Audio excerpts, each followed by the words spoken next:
Let me introduce myself. Jacob was my secret. Some secrets lurk in the deepest recesses of our psyche, waiting for the perfect opportunity to burst. I'm Candace, 50 years old. But I defy every cliché about what a 50-year-old woman is supposed to be. I have a long, fit body as a reward for years of taking care of myself. My blonde hair falls gracefully past my shoulders, and my skin is smooth with a beauty that still turns heads. The clothes I wear say a lot about me. Passionate, alluring, a woman who loves to be noticed, but behind this polished exterior, I am lonely. My husband Cooper is 55 years old, but behaves like someone much older than his disinterest makes me feel almost invisible in the mornings. He's buried in his newspaper in the evenings. He's glued to political shows on TV, barely acknowledging my existence in his world. I'm a shadow of a flower that wilted years ago. It doesn't matter what I wear or what I say or what I feel. I don't exist in his eyes, but Jacob is entirely different. Cooper's 29-year-old nephew Jacob moved to our neighborhood a couple of years ago, and when he did, I felt something stir inside me. He's tall, charismatic, and mature. There's a certain sadness in his eyes, but also a warmth, a quiet romanticism that draws you in. He was so different. Being around him made me feel young again. Unlike Cooper, Jacob always noticed me. That attention both excited and unsettled me. Whenever he was near, my breath quickened. My heart raced. But this was my secret alone. There were occasions when I purposefully dressed to attract Jacob's attention, such as by wearing skirts that exposed my legs and plunging necklines. But even so, there was an unwritten boundary between us, at least until that day, when Cooper was out at work as usual. Or, who knew, where I had gone to my room for a quick nap. I was exhausted that afternoon, but the loneliness I experienced only made me feel even more exhausted. I was wearing a short spaghetti-strap dress, the kind that hugged my figure and made me feel elegant as I drifted off. I didn't even think to close the door. I didn't know that Jacob would come to the house that day. Jacob had come looking for Cooper. He knocked, but I didn't hear it. Cooper had given him a key for emergencies, so Jacob let himself in. Hearing no response inside, he made his way upstairs. When he stepped into the bedroom, he saw me. He knew I must have been sleeping, but he still walked quietly into the room. I was asleep. My hair spilled over the pillow, and my dress had ridden up slightly in my sleep. Jacob moved closer, but I didn't notice, not until I felt the faint shadow of his presence on my face. When I opened my eyes, there he was. Jacob stood at the edge of the bed looking at me. His gaze was a mix of surprise, admiration, and something else, a pull, a desire, blended with attraction. My heart began pounding wildly. Was it shame or excitement? Jacob, I whispered, my voice trembling. Candace, He stated he didn't mean to wake you. His speech was smooth and low, but his eyes did not lock with mine. The door remained open. I came to find Cooper. There are times when you can't think of anything to say, and time seems to slow down, and all you can feel is the weight of the air between two people. My eyes met Jacob's, and I couldn't take my eyes off him because I could feel how close he was. He didn't back down, though, and instead took another step forward, possibly without realizing it. The silence between us changed the atmosphere of the room because we were standing at the edge of a line, and both of us knew that line was about to break. So Jacob hurried out. He said something that left me speechless, and his voice was so quiet and shaky that at first I wasn't even sure I'd heard him correctly. I raised my head and asked for forgiveness. Maybe I wanted some kind of confirmation, but he decided to rephrase his words. I mean, you looked beautiful sleeping. I'm sorry for disturbing you, he said, averting his gaze before rushing out of the room. My heart was pounding so hard I thought it might burst. Until that moment I hadn't realized how deeply Jacob's presence could affect me. The room fell into silence, but his voice echoed in my mind. This wasn't going to end here. There was no way. For the first time I felt my feelings had found a response. I couldn't help but feel eager for the days to come to hear confessions like this for the first time. And to support us, join my channel, subscribe, and turn on notifications. Trust me, this story will be one of the most thrilling you've ever heard. The strange but undeniable pull between us only grew stronger in the following days. It all began one evening as we were clearing the table after dinner. Jacob carried plates to the kitchen while I wiped down the table. When I heard his footsteps behind me, I felt something stir inside me. But I tried to brush it off when he set the plates on the counter. Our hands brushed. That simple touch sent an electric shock through my body that I couldn't begin to explain. For a few seconds, I didn't even breathe. He seemed to pause too. But then, as if nothing had happened, he stepped away later as I reached for a plate on one of the higher shelves in the kitchen. Jacob suddenly appeared behind me. He said, "Here, let me get that," and reached for the plate as I was extending my arm. His breath warmed the back of my neck, and our arms were practically tangled as he reached up. The intensity of the moment was nearly intolerable, and when our hands met on the shelf, we both froze. I held my breath and closed my eyes. When I finally opened my eyes, I could hear Jacob inhaling deeply. Our eyes locked for a few seconds, and although neither of us said anything, his eyes conveyed so much more than words could possibly express. "Thank you," I said, my voice barely audible.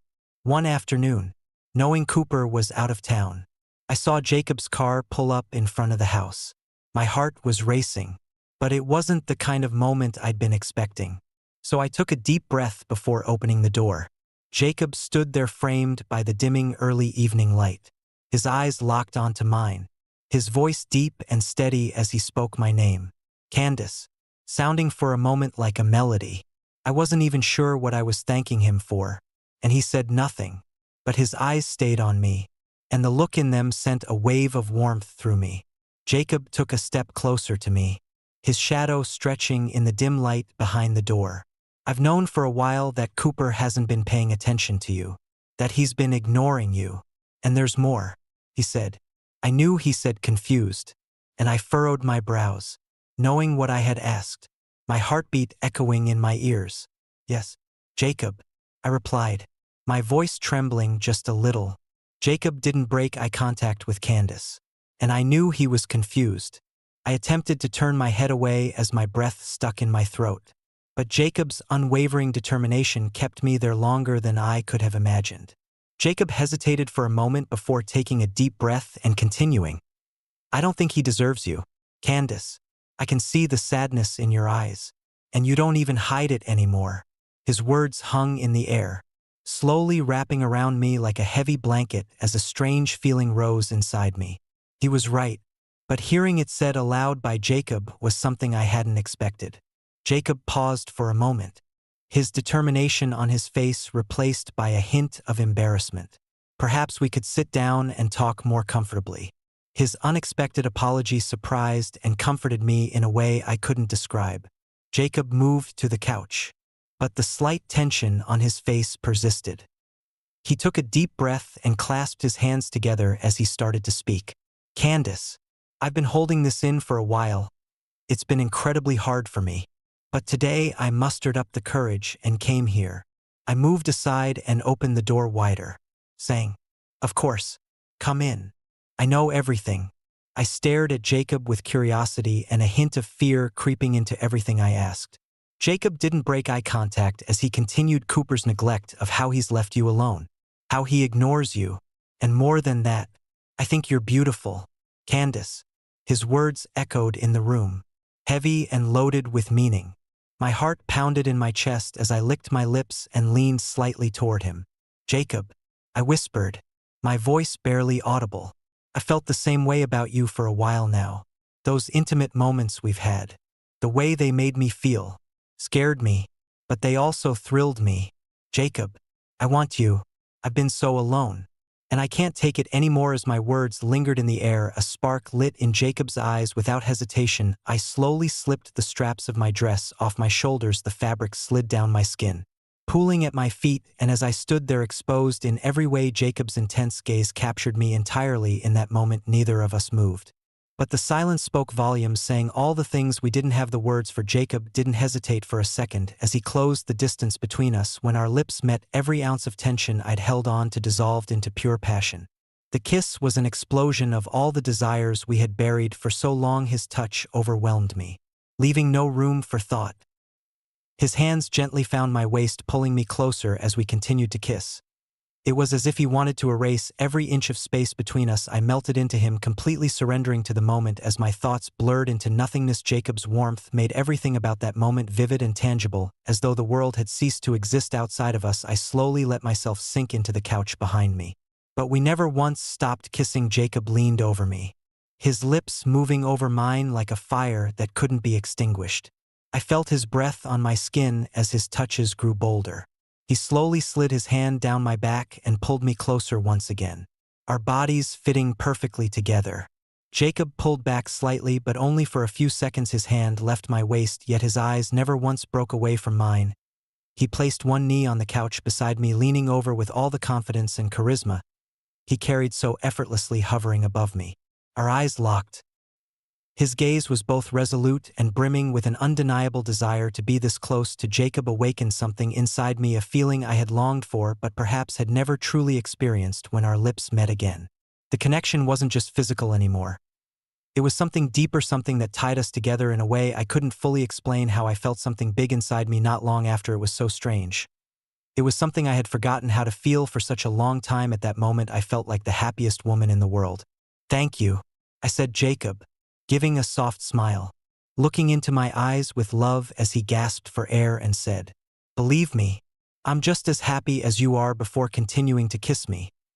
Neither of us had experienced anything like this in a long time. I looked at Jacob, and when I thought about reliving these moments with him over and over again, then I closed my eyes and whispered, "Please let this not be the last time, Jacob." When I opened my eyes and saw Jacob's broad shoulders and his disheveled hair, my hands were gripping the couch tightly. At that moment, Jacob said, "We'll always share the most thrilling moments together." Just as my body started trembling and tensing up, it happened together at the same time. Everything was happening so fast. Yet it felt so long and so beautiful. I was gasping for air with excitement, and before I could even gather myself, Jacob stood up. Our time was running out, and he knew it. "I'm going to the bathroom to wash my face," Jacob said softly, looking into my eyes with a gentle smile spreading across his face. "I love you, Candace," he said, and his sincerity and depth made my heart race even faster. "You're not going to be alone anymore," he added as he picked up his clothes. He seemed at ease, as if he had just fulfilled a promise he'd been holding on to for years. But the intensity of the moment lingered in every move, even though we were both still out of breath. He moved with calm determination, gathering his clothes and leaving the room. I couldn't take my eyes off him, and what I felt at that moment wasn't just happiness but the fulfillment of a longing to feel understood, loved, and truly seen.